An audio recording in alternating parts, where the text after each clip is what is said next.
నిజమైన దైవ సేవకులు ధన సంపాదకులు కారు, ఆత్మల సంపాదకులు. దైవ సేవకు ఇవ్వవలసింది విశ్వాసులు, అవిశ్వాసులు కాదు. అవిశ్వాసులిచ్చే ద్రవ్యాన్ని దేవుడు అంగీకరించడు.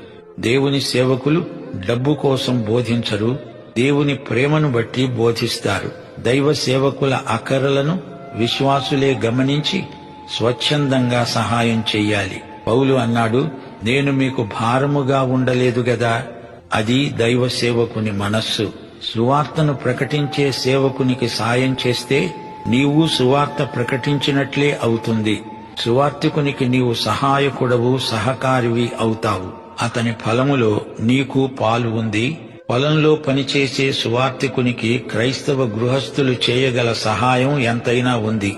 తాము వెళ్లలేరు గాని వెళ్లిన వారికి సాయం చేస్తే తాము వెళ్లినంత ఫలం.